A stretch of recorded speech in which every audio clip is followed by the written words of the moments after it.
tiempo también para hacer otras cosas. Buenas tardes con todos. Mi nombre es Raimundo Díaz. Soy médico ginecobstetra del Hospital Regional Hoyo de la O.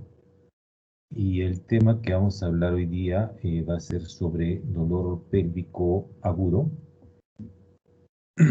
Y porque también hay un dolor pélvico crónico. Entonces, y dismenorrea. Para hablar sobre el dolor pélvico agudo a nivel ginecológico, tenemos que tener en cuenta otras que a nivel pélvico también confluyen otros sistemas, como algunos órganos del sistema digestivo y algunos órganos del sistema urinario. Entonces, esta sobreposición de órganos y sistemas hacen que el dolor en mi abdomen inferior pueda tener diferentes orígenes. Entonces, es importante ver la semiología, la sintomatología de la paciente para poder determinar el origen de este dolor. Muy bien, a ver la siguiente, por favor, Diego.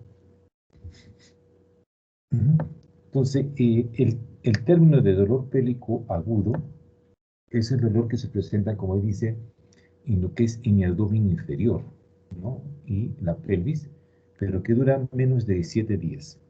Si ya pasa este tiempo y está por más de hasta 6 meses, ya pasa a tener el nombre de un dolor pélvico crónico.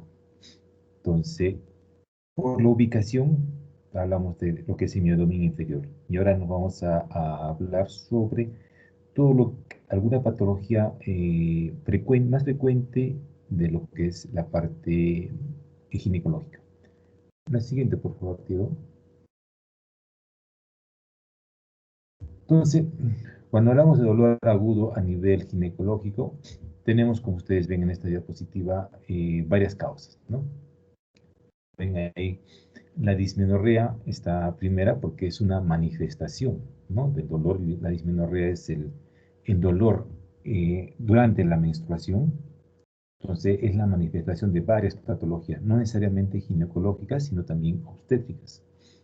Entonces, tenemos, por ejemplo, otras causas. Tenemos, desde el punto de vista obstétrico, los abortos, que pueden ser incompletos o completos.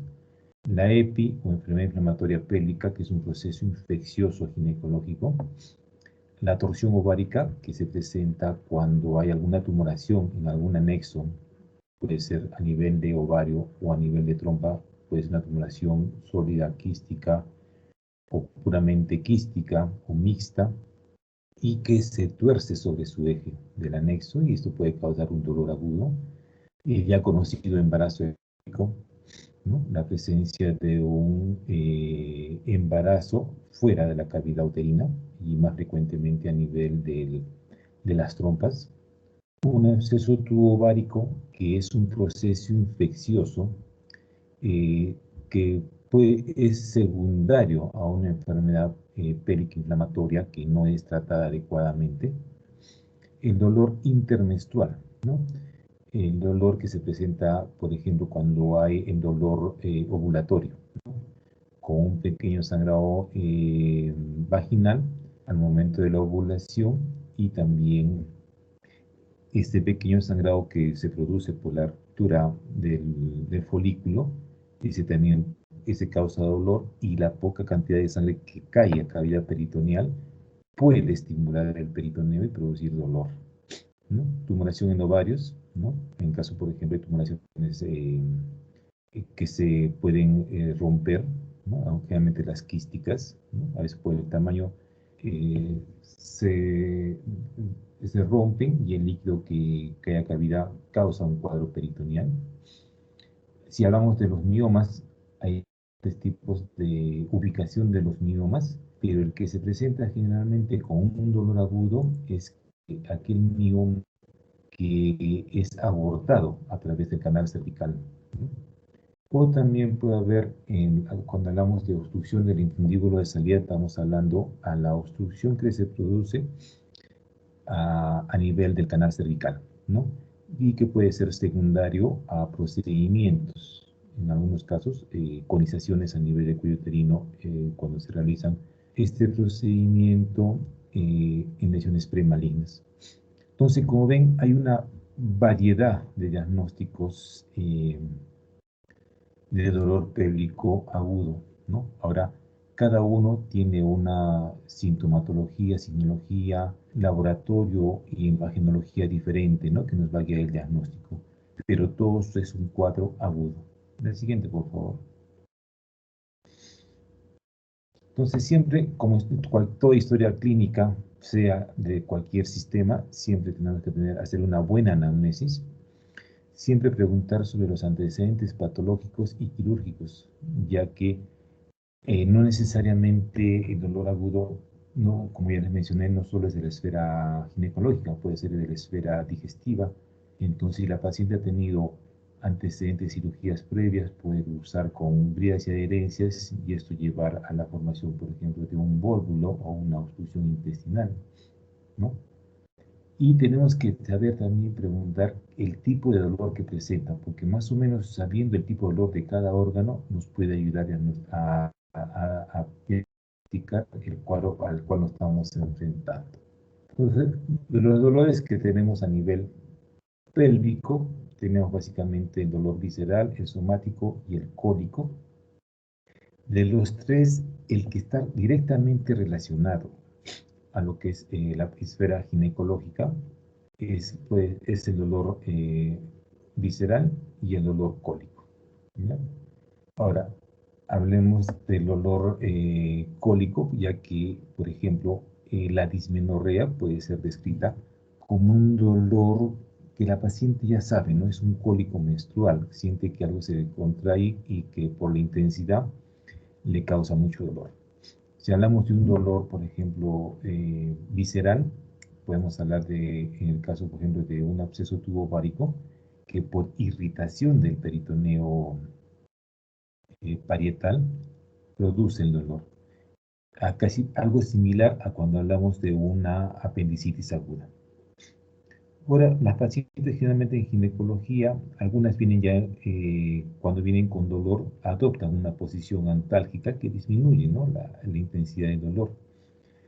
Algunas vienen en decúbito dorsal flexionadas, en decúbito, a veces si tienen alguna tumoración en alguno de los anexos, el de ponerse el decúbito lateral derecho o izquierdo sobre donde está la patología, les puede ayudar a calmar el dolor, ¿no? Ahora, los vómitos es algo que por la intensidad del dolor se presentan los vómitos. Mientras más intenso el dolor, hay un reflejo vagal y la paciente va a sentir náuseas y vómitos y que pueden ser secundarios a hipotensión, pero de origen neurogénico, ¿no? Por el intenso dolor. Ahora, en la parte ginecológica, otros los síntomas, aparte de la presentación del dolor, la posición, los vómitos, náuseas, vamos a encontrar hemorragia vaginal, ¿no? O sangrado vaginal. Y dependiendo de las características de este sangrado, podemos decir que puede corresponder, por ejemplo, estamos hablando de un embarazo ectópico, la paciente que viene con dolor, generalmente el sangrado vaginal es un sangrado rojo oscuro, ¿no? Si hablamos de una paciente que viene por dolor en el abdomen inferior, tipo cólico, y el sangrado es un sangrado mucho más rojo rutilante, y podemos estar pensando que se trate probablemente de una amenaza de aborto o un aborto, ¿ya? O de repente la expulsión de un mioma, ¿no? A través del canal cervical, por la característica del sangrado. Otra sintomatología que viene al paciente, por ejemplo, secreción vaginal, ¿no? Dentro de esto encontramos la presencia de flujos o descensos que la paciente viene refiriendo de varios días de evolución. Entonces, el punto de partida de una enfermedad inflamatoria pélvica y que ésta se pueda complicar con un absceso tubovárico es la secreción vaginal, ¿no? O vaginitis que no han sido tratadas o de repente no han sido tratadas adecuadamente. Entonces, los gérmenes por ascenso van a llegar a la cavidad uterina y de ahí a las trompas y van a producir una enfermedad inflamatoria pélvica. La dispareunia, que es el dolor que presenta la mujer durante las relaciones sexuales, también se puede presentar en pacientes que tienen enfermedad inflamatoria pélvica o en pacientes que tienen a veces dismenorrea, pero causada por endometriosis, ¿no? Entonces, a veces que tienen endometriosis también puede referir dispareunia. Y otra cosa que presentan son amenorreas, ¿no?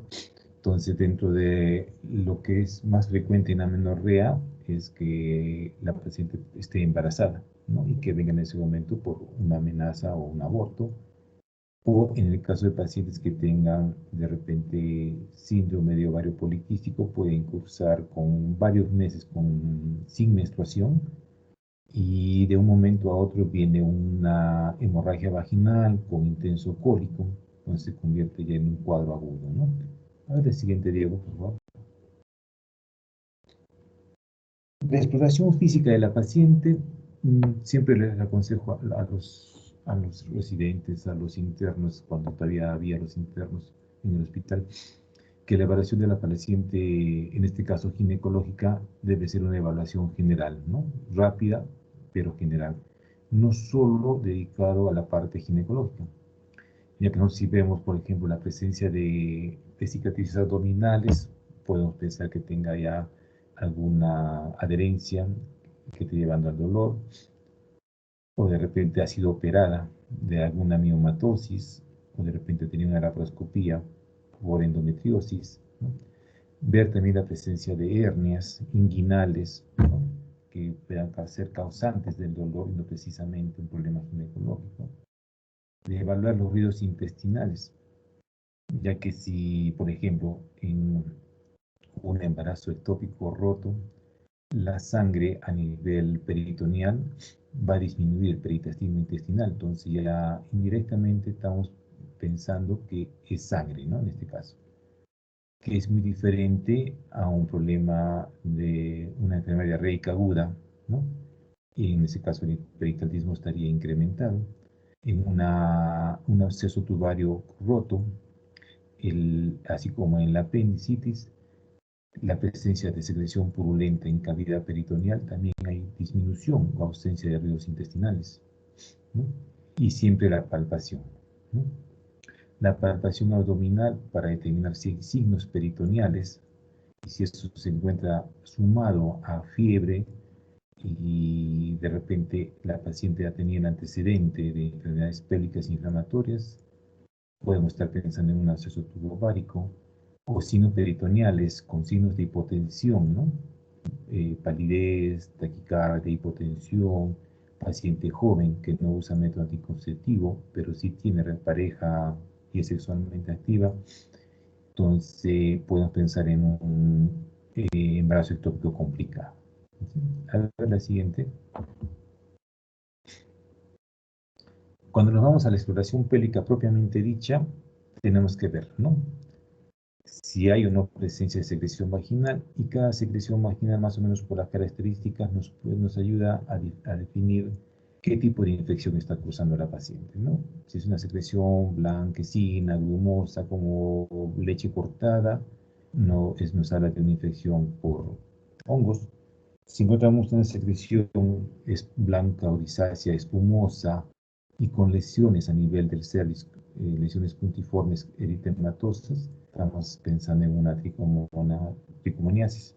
Si vemos una secreción grisácea con mal olor, estamos pensando en una vaginosis bacteriana, ¿no? Entonces, esta paciente ya tiene un factor de riesgo para que pueda desarrollar enfermedad inflamatoria pélvica, ¿no? O de repente encontramos a través del cervix una tumoración. De repente es una tumoración blanco nacarada, pediculada, y la paciente refería un dolor tipo cólico menstrual. Entonces, lo que ha pasado es que un mioma se abortó, ¿no? Y ya pasó el cuadro agudo, ya se abortó, pero el mioma está ahí porque tiene un pedículo que está adherido a la cavidad uterina por dentro y calma el dolor en ese momento, ¿no? Porque ya se abortó, ¿no? Ver la cervicitis, ¿no? Pacientes que tienen cervicitis, ¿no? Causada por tricomona, por hongos, pueden cursar con dolor con dispareunia, pueden cursar con dolor a la movilización cervical. Entonces, eh, así como hay una infección vaginal, puede acompañar de una infección cervical. La hemorragia vaginal, como ya les mencioné, ¿no? Tiene que ver las características del sangrado y de dónde viene. No necesariamente va a venir de cavidad, puede venir un pólipo a nivel cervical que sangra, ¿no? O de repente es eh, una neoplasia a nivel cervical que puede sangrar, ¿no? Que hay signos de necrosis, se han necrosado y comienza a sangrar también. Y después evaluamos el útero propiamente dicho, ver el tamaño del útero, ¿no? Realmente un útero normal mide 6 por 4 por 3 centímetros, ¿no? Tiene una forma entera, invertida, pero nosotros si evaluamos el útero y encontramos que el útero está hipertrofiado, agrandado, nodular, endurado, aumentado de consistencia, entonces estamos pensando que probablemente sea una miomatosis uterina.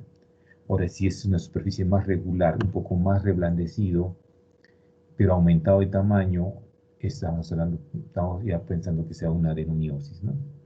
El dolor a la movilización del cuello uterino eh, lo podemos encontrar, ¿no? Hacemos el examen bimanual y con los dedos que están en la vagina, cogemos el cuello y lo movilizamos, ¿no? De un lado a otro. Esto puede despertar dolor en el caso de una enfermedad inflamatoria pélvica, de un absceso tubovárico, de un embarazo ectópico, ¿no?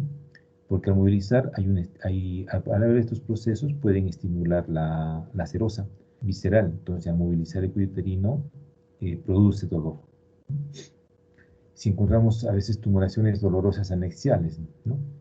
Podemos encontrar una tumoración que probablemente puede ser un embarazo ectópico, puede ser una tumoración ovárica o paraovárica, cuando no depende de ovario, o un absceso.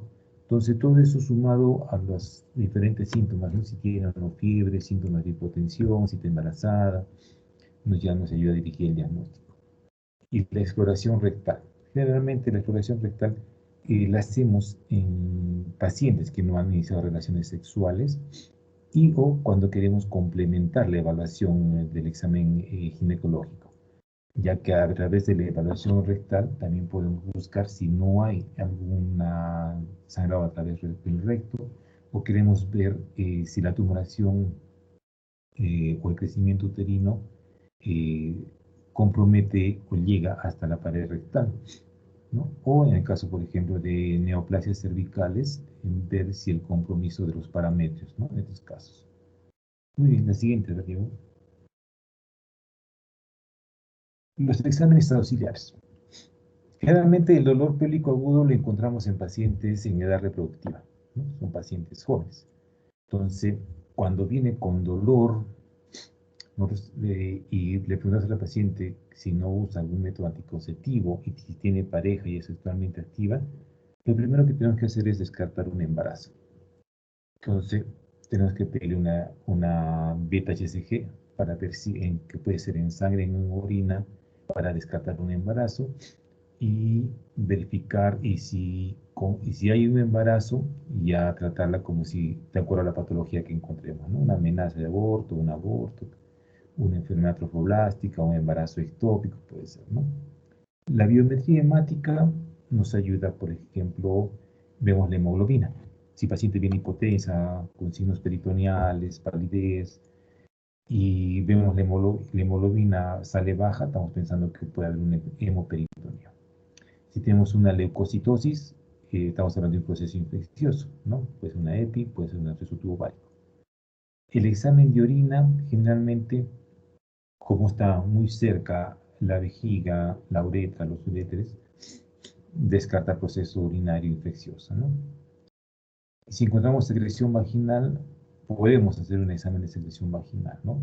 Para buscar de repente, en caso si fuera de hongos, hifas o pseudohifas, o podemos hacer un examen en fresco para buscar tricomona vaginal, o podemos hacer una prueba de hidróxido de potasio a la secreción vaginal y si esta despide un olor característico de muy mal olor, como un olor como que hubiera como pescado malogrado, estamos hablando de una vaginosis bacteriana, ¿no?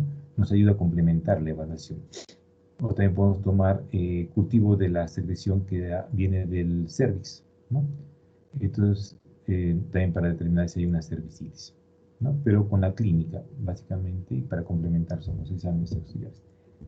Ahora, lo que es la ecografía es nuestro gol estándar en la evaluación ginecológica, ¿no?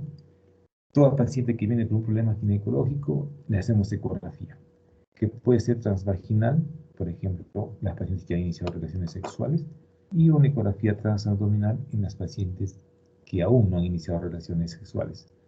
Una ecografía, por ejemplo, transvaginal, si estamos pensando que una patología que pueda ser evaluada, ¿no? Que está cerca a la punta del transductor endovaginal, por ejemplo, miomas pequeños, pólipos, tumoraciones anexiales pequeñas, embarazos ectópicos, ¿no? Tan cerca. Pero, y una paciente que ha tenido ya relaciones sexuales, queremos complementar el estudio y queremos evaluarla mejor, hacemos una ecografía transabdominal. En el caso que sea una miomatosis gigante, ¿no? O una tumoración anexial gigante, complicada. Y la ecografía nos permite ver imágenes en 2D, que son en 2 dimensiones, con la que usa la escala de grises nada más. O podemos hacer una ecografía 3D para determinar ya volumen de la estructura, ¿no?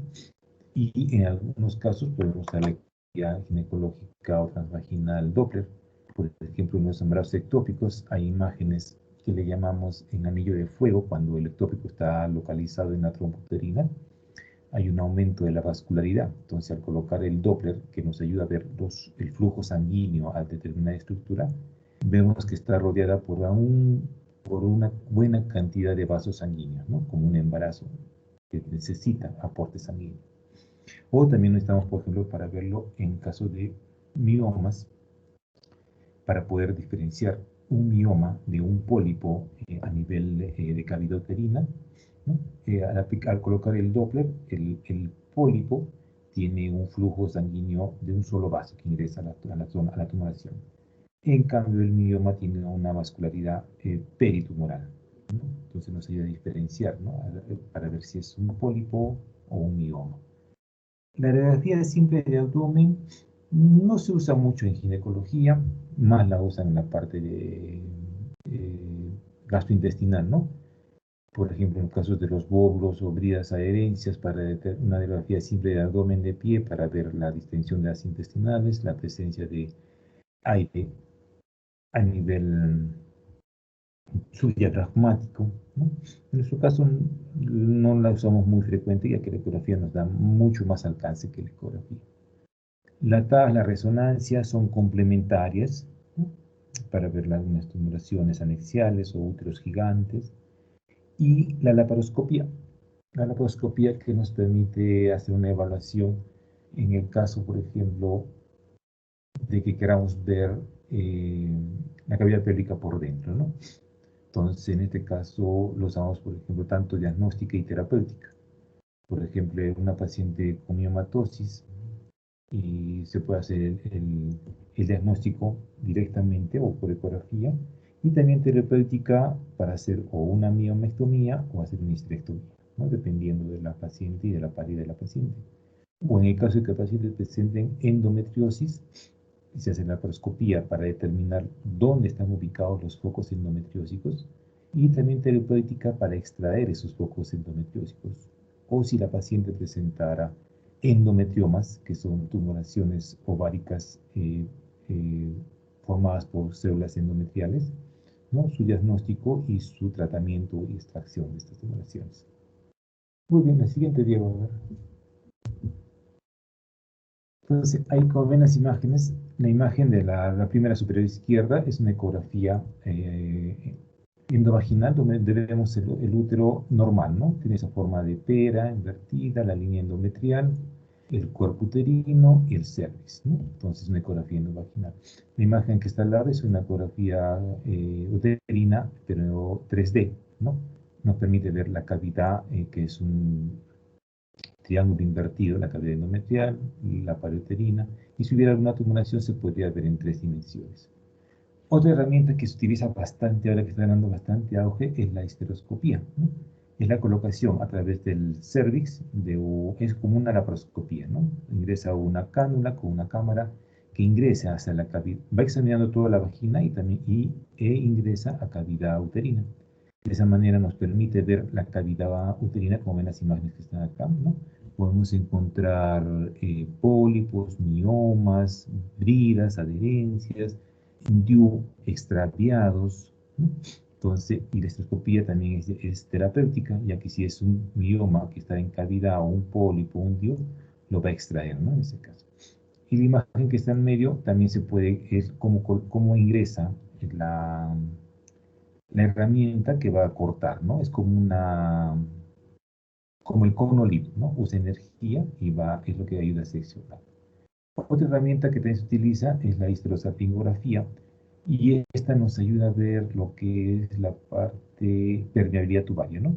A través del cervix se coloca una cánula, se inserta sustancia de contraste en la cavidad uterina, y esta sustancia tiene que dibujar la cavidad uterina, ¿no? Y pasar por las trompas y caer a la cavidad peritoneal. Entonces eso nos indica que hay buena permeabilidad tubaria. En el caso de alguna oclusión tubárica va a haber un stop, o de repente en la cavidad endometrial puede haber defectos de llenado. Entonces nos está hablando de que hay algo más ahí, ¿no? Entonces esta paciente ya pasaría a una histeroscopia. La siguiente, por favor. Listo, muy bien. Ahora vamos a hablar de lo que es la dismenorrea, ¿no? El dolor durante la menstruación, y como su nombre, como se presenta con la menstruación, es un dolor cíclico, ¿no?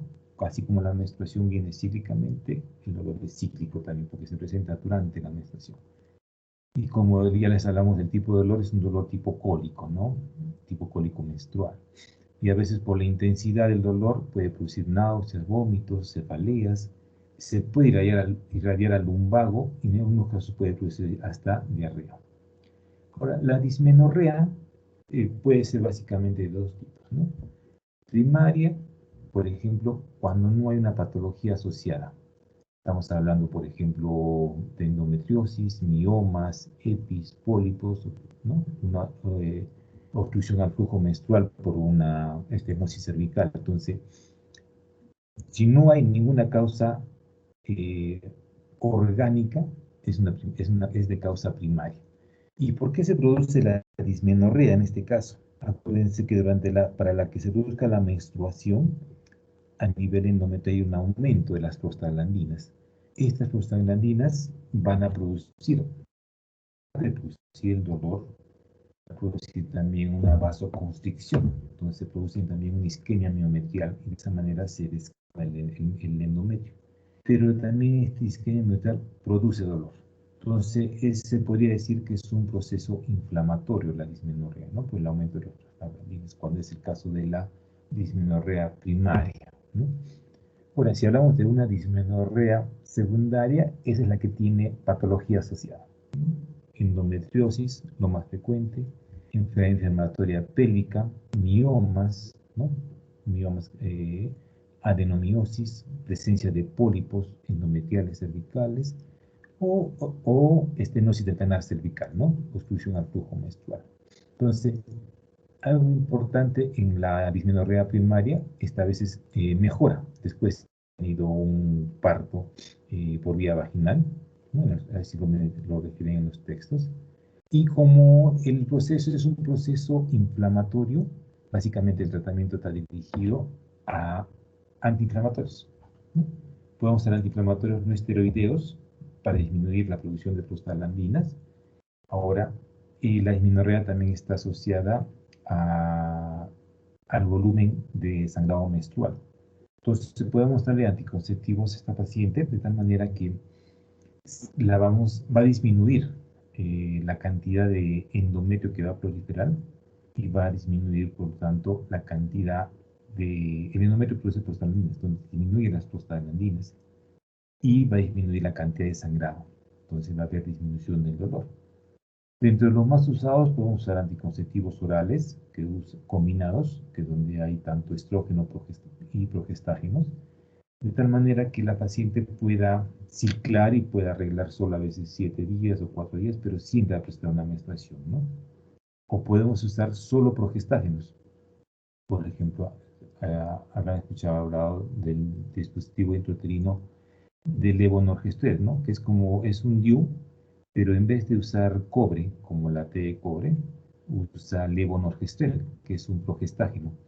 Entonces, acuérdense, todos los progestágenos a nivel endometrial producen una atrofia endometrial.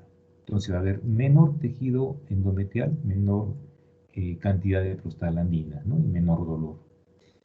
Y también tenemos el uso de la medroxiprogesterona, ¿no? Que es por vía intramuscular.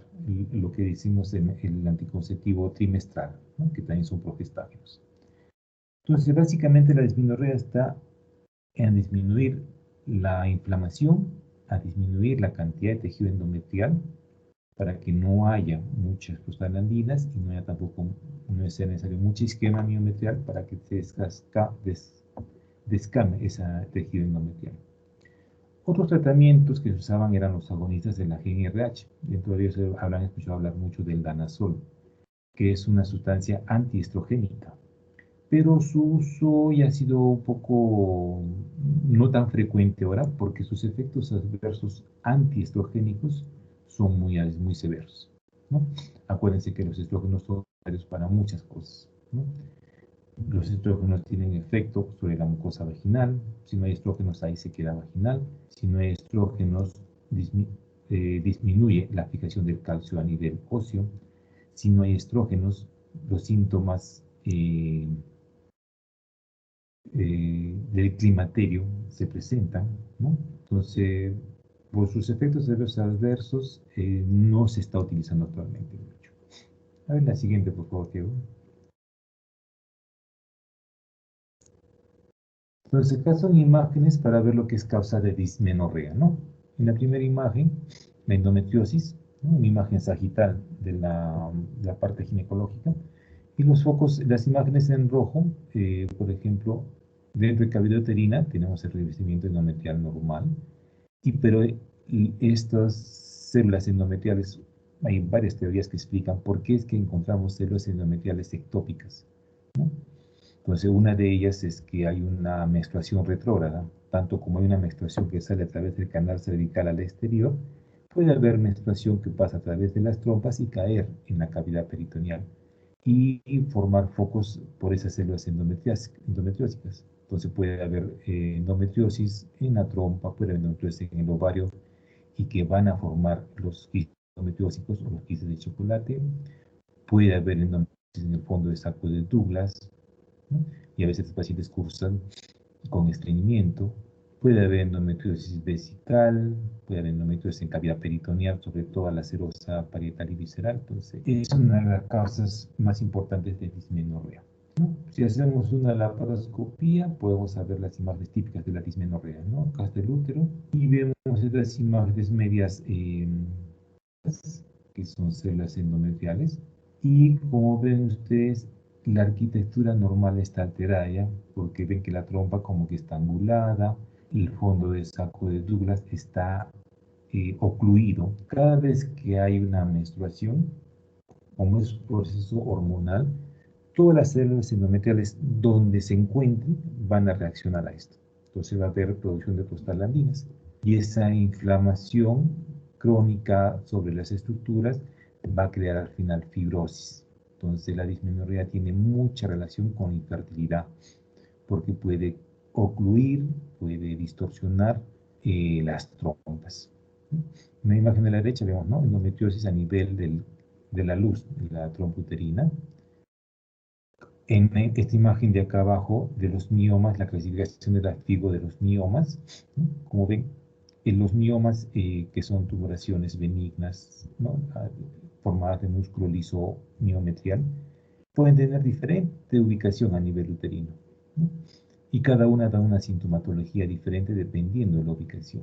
Por ejemplo, el mioma tipo 0, que se encuentra en cavidad endometrial y es pediculado, el 1, que más del 50% de su superficie se encuentra en la luz endometrial, y el 2, casi el 50%, son los que dan más síntomas de hemorragia y más síntomas de dismenorrea.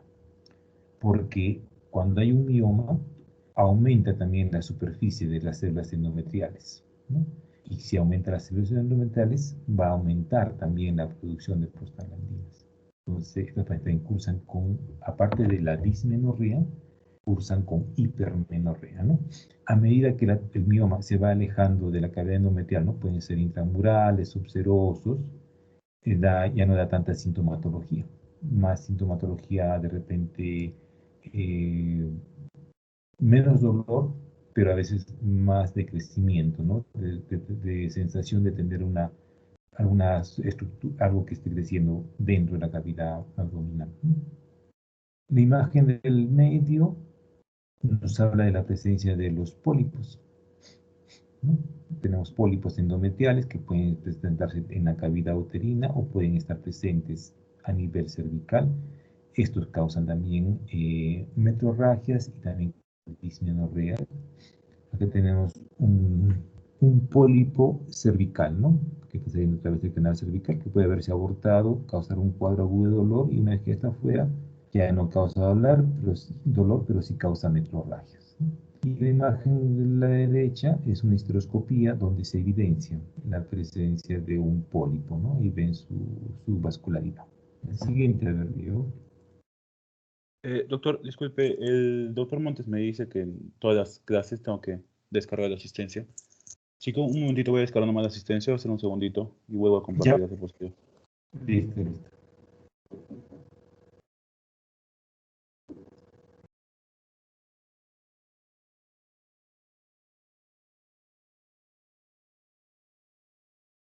Y ahora sí, doctor. A ver, no. Muy bien. Tenemos que acabar, Diego, 2:45, obligatorio.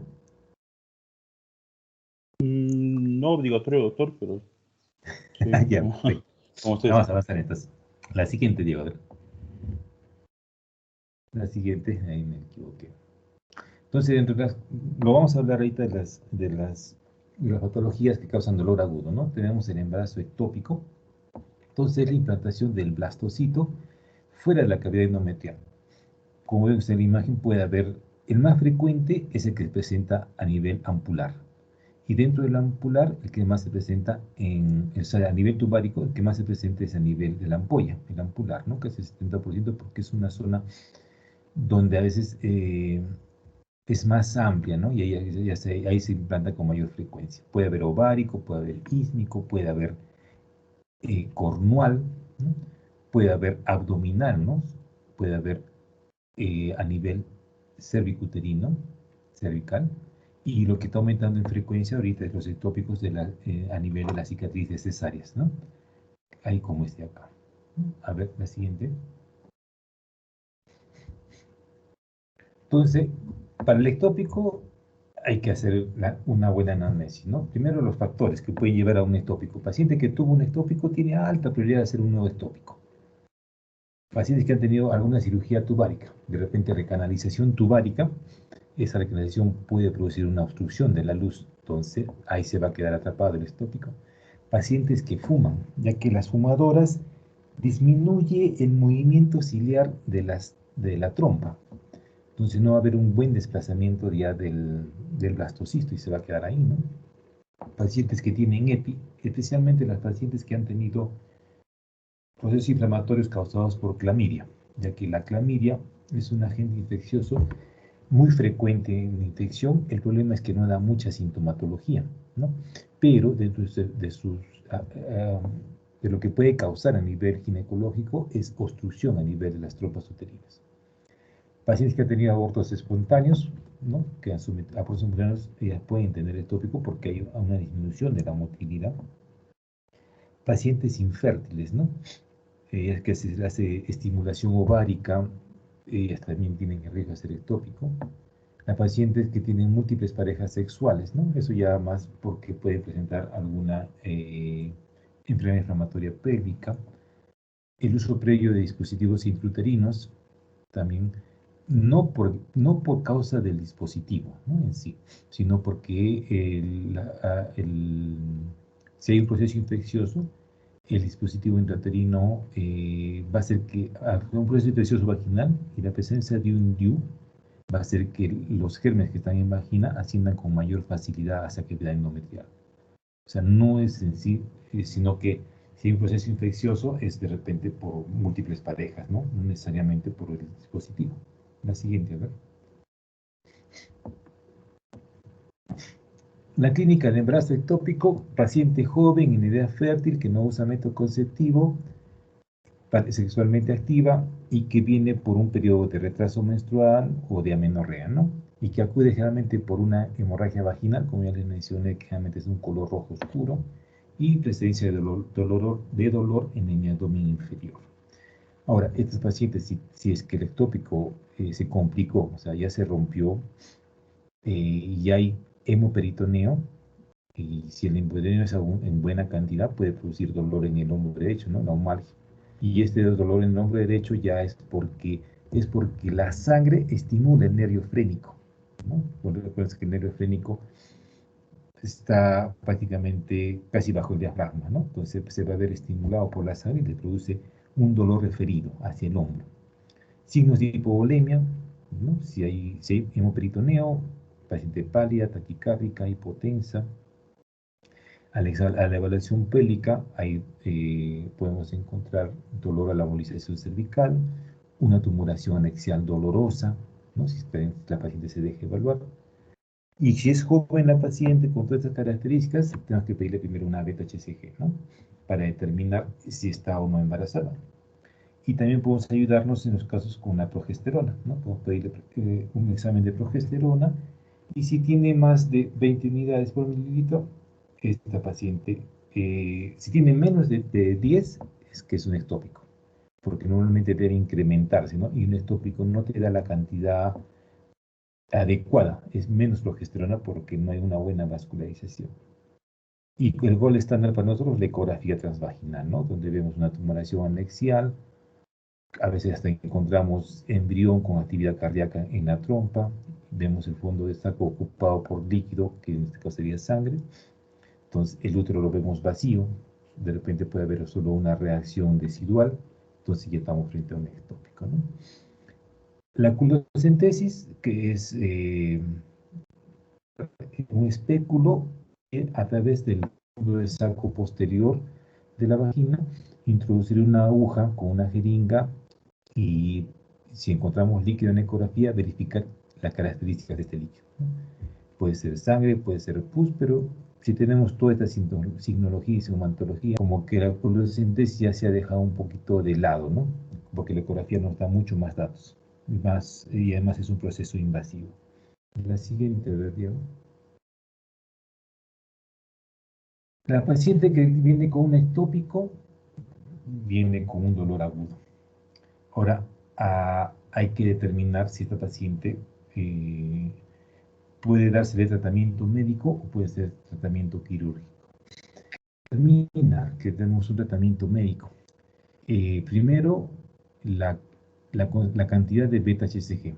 Si tiene una beta-HCG entre 2.000 a 4.999 unidades por litro, o sea, baja, podemos darle tratamiento médico. Y si la tumoración también es menor a 3.5 centímetros, quiere decir que esa tumoración aún no se ha roto, podemos darle tratamiento médico. Si encontramos embrión y este tiene ausencia de actividad cardíaca, podemos usar tratamiento médico. Si no cumple estos criterios, es una beta-HCG alta, una tumoración grande, hay embrión y encontramos con actividad cardíaca, no se da tratamiento médico, ¿ya? Y básicamente el tratamiento médico es con metotrexate, ¿no? Que es un antifolínico, ¿no? Inhibe la utilización del ácido fólico por las células que se están reproduciendo rápidamente. Entonces, el ácido fólico se usa para formar las bases úricas y pirimídicas del ADN. Entonces, las células que tienen alta replicación, como el trofoblast, la van a utilizar. Entonces, el metotrexate va a inhibir esto. Si no cumple estos criterios para tratamiento médico, solo nos queda el tratamiento quirúrgico. Y dependiendo del hallazgo, ¿no? Si vemos que la trompa uterina, donde se presenta con mayor frecuencia, se rompió, es una trompa que ya se desgarró, tiene hemoperitoneo, no podemos acomodar esa trompa, lo único que nos queda hacer es una salpingectomía, ¿no? Sacar esa trompa donde está el ectópico. Si es un embarazo ectópico que aún no se ha roto, podemos hacer una salpingostomía. Todo esto lo hacemos, el tratamiento médico y la salpingostomía, lo hacemos tratando de preservar la fertilidad en la paciente, ¿no? Pacientes que todavía no tienen hijos o que de repente han tenido un ectópico en la otra trompa, entonces tenemos que cuidar esa trompa, ¿no? Entonces, si no se ha roto aún una trompa, hacemos una salpingostomía. La salpingostomía, como es el término ostoma, que quiere decir boca, es en el borde antimesentérico de la trompa una incisión lineal a través de ese orificio, sacar el embarazo, el tejido trofoblástico, y otra vez suturar la trompa para tratar de que quede indemne, ¿no? Por eso, por ejemplo, dentro de los factores de ectópico estaban las cirugías previas tubáricas, porque a veces al hacer este procedimiento y colocar los puntos en la salpingostomía puede causar obstrucción de la trompa. Entonces, si causa obstrucción, probablemente la paciente vuelva a presentar un ectópico, ¿no? Entonces, esos son los dos procedimientos, hablando solo del ectópico tubárico, ¿ya? Ahora, si es ovárico, si es cervical, si es de cicatriz de cesárea previa, son otros manejos también. Pero hablando del más frecuente que se ve, ¿no? A ver, la siguiente, Diego.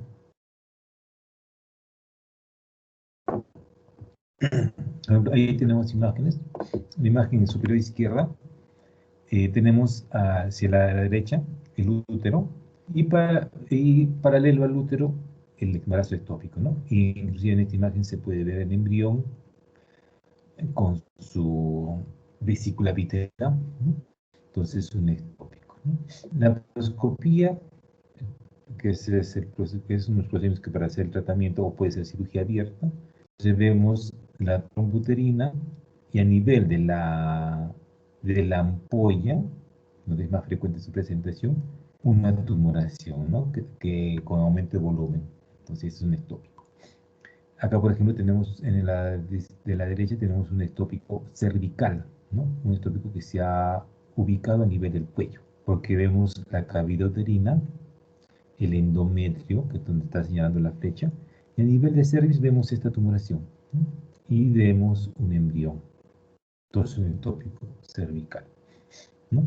Por ejemplo, en este caso, este es un ectópico en cicatriz de cesárea previa. Tenemos la cavidad uterina, tenemos el orificio cervical interno que está acá, y vemos esa tumoración, ¿no? Y seguro que la paciente tiene un antecedente de una cesárea, y la incisión está acá, la cicatriz de la cesárea. Entonces, es un ectópico de cicatriz de cesárea, ¿no? El uso del Doppler en el ectópico. Podemos colocarle el Doppler, ver la vascularidad, y ahí es el signo de la corona radiada. Entonces vemos el ectópico rodeado por bastante flujo sanguíneo, ¿no? Entonces eso nos ayuda a determinar también que sea un ectópico. Otros le dicen que se llama también el anillo de fuego, ¿no? Porque tiene bastante vascularidad. Y en la última imagen, ustedes ven por la paroscopía, hacia la parte posterior, el sigmoides, ¿no? Hacia adelante del cuerpo uterino.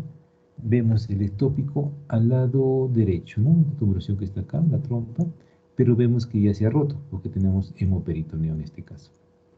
Y es buena cantidad, ¿no? Porque ocupa el fondo de saco de Douglas, el espacio vesicuterino, inclusive ya un poco hacia los parietocólicos, ¿no?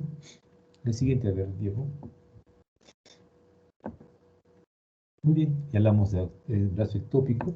Ahora vamos a hablar de un proceso infeccioso que es el absceso tubovárico, ¿no? Entonces, el absceso tubovárico es un absceso a nivel del anexo.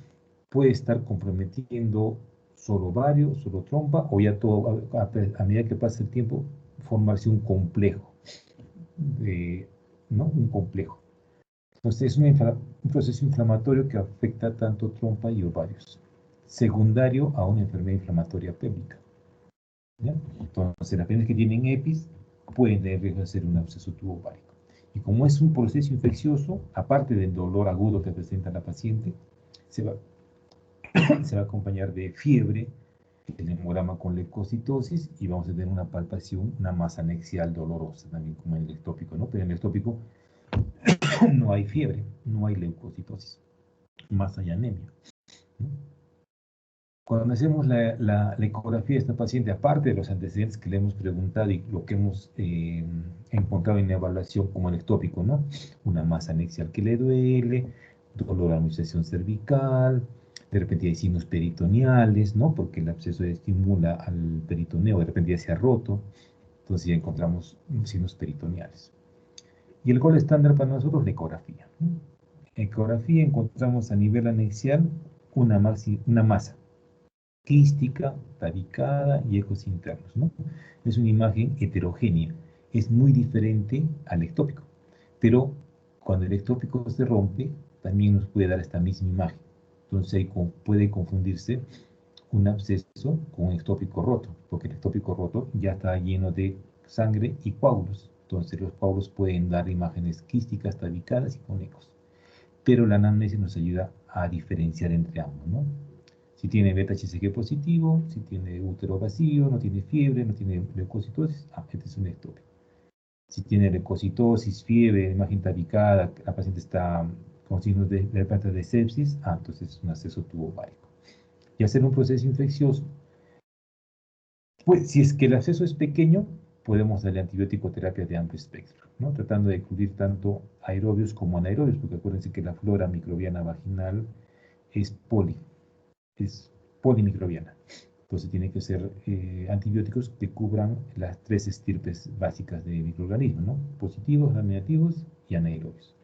Antipiréticos, analgésicos, y si son muy grandes, no va a hacer efecto los antibióticos, entonces podemos hacer un drenaje percutáneo, o en el caso hacemos una laparotomía o una laparoscopía y vemos, y si hay un compromiso, todo el complejo tubovárico está ahí, hacemos una anexectomía, ¿no?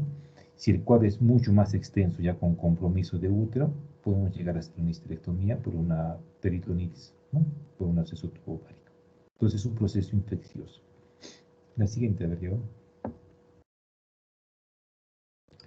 Entonces, por ejemplo, previo a la EPI siempre vamos a encontrar siempre una vaginitis, ¿no? Esta es una paciente que se le han colocado espéculo, vemos al fondo el cervix y determinadas características de los flujos, ¿no? Por ejemplo, el del medio, ese flujo blanquecino espumoso por ticomona, el otro es el flujo blanquecino grumoso como leche cortada por hongos, acá también el de ajo es por hongos porque es un flujo blanquecino grumoso, acá este de acá que no tiene espuma, pero no se ve bien la imagen, pero debe ser grisáceo con mal olor, es por una vaginosis bacteriana, ¿no? Todos tienen un agente etiológico que puede causar una infección. En la laparoscopía vemos el útero, ¿no? Vemos las trompas, inclusive la trompa izquierda de la paciente está mucho más edematosa, congestiva, y además vemos fibrina. Sobre el útero vemos estas manchas blancas que son fibrina, ¿no? Que nos hablan de un proceso infeccioso. Inclusive hay líquido libre, porque cuando hay proceso infeccioso puede haber un exudado, entonces encontramos líquido, ¿no? Que no es sangre en este caso, sino es un exudado de origen infeccioso. Entonces así es como se vería un ectópico, un absceso tubovárico que aún no se ha roto, ¿no? Ahora, si se rompe, ya encontramos la secreción purulenta, ¿no? Con todo ese cortejo. La siguiente, Darío. Ahora vamos a hablar de torsión de masas anexiales, o sea, estamos hablando de que la presencia de quistes o tumores sólidos en los anexos pueden comprometerse y pueden torcerse sobre su eje, ya que la trompa tiene también un meso, entonces tiene un eje sobre el cual puede girar. Entonces, se va acompañado, aparte del dolor agudo, y si el dolor es muy intenso, acompañado de náuseas, podemos encontrar. Entonces, ¿cómo es que se produce esta torsión, no? De esas masas anexiales. Entonces, van a girar sobre su eje, ¿ya? ¿Y quiénes son las que más se pueden comprometer o torcer? Las tumoraciones que tienen mayor a 6 centímetros y con mayor frecuencia en el anexo derecho, ¿no? ¿Y por qué en el anexo derecho? Porque en el izquierdo la presencia del colon sigmoide limita un poco la movilidad de estas masas. Entonces, más frecuentemente en el anexo derecho, que no hay nada que impida su movimiento, ¿no? Entonces, a medida que la tumoración se va torciendo, va apareciendo el compromiso vascular, ¿no? Primero se compromete el compromiso venoso, y después, a medida que va aumentando la torsión, el compromiso arterial, y eso puede llevar ya a una necrosis de esa tumoración, ¿no? Entonces encontramos es un anexo agrandado y hemorrágico. Ahorita vamos a ver unas imágenes. Y como siempre la ecografía nos ayuda. Podemos ver una masa que en su periferia presencia de folículos, ¿no? Por el edema que presenta. Si le ponemos el Doppler, podemos ver cómo los vasos hacen una especie de espiral, ¿no? El película está torcido. Y el tratamiento, siempre hay que tratar de salvar el anexo, ¿no? Si no hay signos de necrosis aún, podemos hacer una distorsión y sacar la tumoración, descapsular y sacarla. Si hay necrosis, ya no va a haber, y hay mucho compromiso vascular, hay una necrosis, generalmente ya se hace el exéresis de la tumoración. A ver la siguiente, Diego. Entonces acá es la evolución, ¿no? De una masa anexial. Por ejemplo, en la imagen de la izquierda vemos el ovario, el que el útero, las trompas uterinas, y en ambos ovarios vemos tumoraciones quísticas, ¿no? Están ahí todavía no se han torcido. De repente han crecido un poco más y ven cómo se gira sobre su eje, ¿no? Ya ven acá el signo del remolino que se ve en ecografía, y vamos a ver. Entonces ya, y si el proceso pasa y no es atendida la paciente, hay compromiso vascular arterial, ya comienza a necrosarse, ¿no? Viene una coloración cianótica, inclusive a veces ya se comienza se destruye la estructura y comienza a salir la sangre, ¿no? Por esa zona. El siguiente, Diego. Ya, entonces ahorita vamos a hablar. Lo último es, sí, los leomiomas uterinos, que como ya les mencioné son neoplasias benignas formadas por el músculo liso y colágeno del útero, ¿no? Son benignas en la mayoría, pero también hay la versión maligna, que posteriormente ya la vamos a ver. Dentro de los factores o sea, todos los leomiomas son estrógeno dependientes. Mientras la paciente tenga más exposición a estrógenos, más riesgo de que haga miomatosis uterina.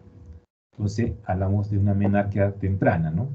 Entonces van a estar más expuestas a los estrógenos. Pacientes con sobrepeso, obesidad, que tienen un índice de masa corporal elevado, acuérdense que los estrógenos se producen también a nivel de la grasa corporal. Entonces va a haber más estado hiperestrogénico, genético. Si tu mamá tiene, también vas a tener probablemente. Las fumadoras también tienen ese riesgo. Las pacientes que tienen síndrome de ovario poliquístico. Acuérdense que el síndrome de ovario poliquístico es un estado de amenorrea, ¿no? Hay un estado hiperestrogénico sin oposición de la progesterona, o sea, no hay ovulación, entonces es un estado hiperestrogénico. ¿Y qué es lo que puede disminuir los miomas? La menopausia, estado hipoestrogénico, no hay estímulo. La multiparidad, cuando la paciente está embarazada, no hay un estado de calma, ¿no? No hay mucho estrógeno, como cuando está no embarazada. El uso de los anticonceptivos orales también disminuye, ¿no? Porque al bloquear a las hormonas gonadotrofinas, disminuye la producción de LH-FSH y disminuye la producción de estrógeno progesterona. Y el tabaquismo también puede disminuir. Acá me he equivocado, esto no es acá. El tabaquismo no va acá, ¿ya? Esto hay que borrar. Ahora, los leomiomas también tienen su clínica, ¿no?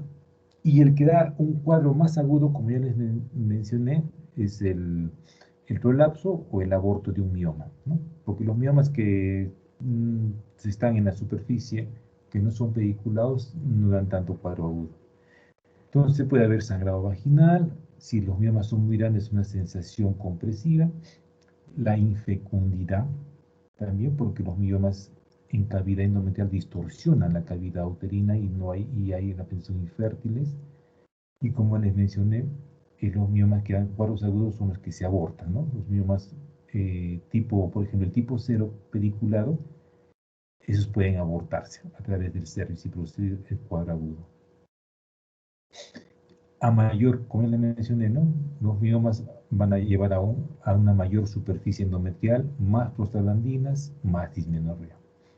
Los hallazgos: un útero miomatoso es un útero aumentado de tamaño, una consistencia aumentada, porque es un tejido muscular excesivo, ¿no? En ecografía se ven los miomas claramente. Y el tratamiento, si la paciente es asintomática, ¿no? Si no tiene ninguna sintomatología como hipermenorrea, dismenorrea, y son pequeños, se pueden observar. Si es sintomática, se puede hacer Si la paciente no tiene hijos, quiere conservar su útero, miomectomía selectiva. Y si ya tiene hijos y no quiere conservar el útero, le causa de repente mucha hipermenorrea que la lleva hasta la anemia, histerectomía. ¿Ya? A ver la siguiente. Entonces, acuérdense de esta imagen del medio, más o menos la clasificación de la FIBO, ¿no? El mioma que se va a abortar es el tipo 0 pediculado. Si el pedículo es largo, va a salir a través del canal endocervical. El de la izquierda son miomas en la superficie. Estamos hablando de un grado, miomas tipo 7, que son en la superficie, ¿no? O lo que antes se conocía como subserosos. El tipo 0 es el submucoso. Y los que se encuentran en el espesor de la pared miometrial son los intramurales, ¿no? Las pacientes pueden llegar en este estado. Bueno, antes de la pandemia nos llegaban muchas pacientes con miomas gigantes que parecían gestaciones de 9 meses, ¿no? Entonces era parte del descuido de ellas, ¿no? Ahí tenemos, por ejemplo, una imagen a través del canal cervical, donde vemos el cervix, vemos esta imagen de mioma. Decimos que es un mioma porque es un color blanco nacarado, casi parecido al cuello cervical. Entonces vemos que este mioma se ha abortado, ¿no? Está saliendo a través del canal endocervical. Y acá, después de la cirugía, ¿no? Se ha hecho una histerectomía, seguro que la paciente ya no quisiera tener hijos, y le produce hipermenorreas con anemia, entonces, ¿no? Histerectomía, y vemos acá el mioma que está abortado, ¿no? Y en la imagen de la derecha vemos una laparoscopía donde vemos estos pequeños miomitas en la superficie, ¿no? Subserosos o tipo 7. Entonces, estos pueden causar dolor agudo, básicamente el mioma abortado o prolapsado. El siguiente, por favor. Ahora tenemos que hablar también un poco de lo que puede producir dolor pélvico agudo, pero del tubo digestivo, ¿no? Tenemos también otra cantidad de patología que tenemos que saber diferenciar, ¿no? Gastrocolitis, colon irritable, apendicitis, diverticulitis, intestinal inflamatoria, isquemia mesentérica, cáncer, ¿no? El tubo digestivo. Pero cada una tiene sus síntomas, signología y sintomatología casi propia, ¿no? La siguiente, a ver, Diego. Y otros, como ya les mencioné, ¿no? A nivel de la pelvis tenemos también confluyen el sistema urinario, todas urológicas, infecciosas, urológicas, pueden ser cálculos, pueden ser sus perirrenales también, ¿no? Musculoesqueléticas, hernias, peritonitis, traumatismos de la pared y un montón de cuadros diversos también que tenemos, ¿no? Cetoacidosis, herpes zóster, que compromete un dermatoma que esté en la zona de mi abdomen inferior. Al inicio no hay nada sobre esa sensación de dolor tipo quemazón, pero después aparece ya la lesión, ¿no? En el dermatoma. Entonces, como ven, hay bastante patología médica que pueda asociarse a dolor en mi abdomen inferior.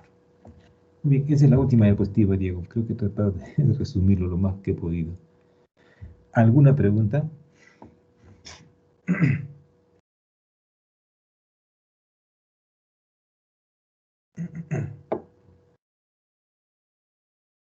¿Todo está claro? En ese de los miomas, ese que hemos puesto ahí de las causas protectoras, el tabaquismo es causa, las fumadoras, el tabaquismo es protector, porque las pacientes que fuman parece que esa hipoxia a nivel uterino parece que afecta el crecimiento de los miomas, ¿ya? Ese de fumadores de arriba hay que sacarlo, me he equivocado. Muy bien, ¿alguna pregunta, chicos? ¿O está claro todo? Creo que no hay preguntas, doctor. Espero que me hayan entendido, que poquísimo tiempo para hacer todo eso. Muy bien, entonces, si no hay preguntas, ya hemos terminado la clase, ¿eh? Muchas gracias por su atención y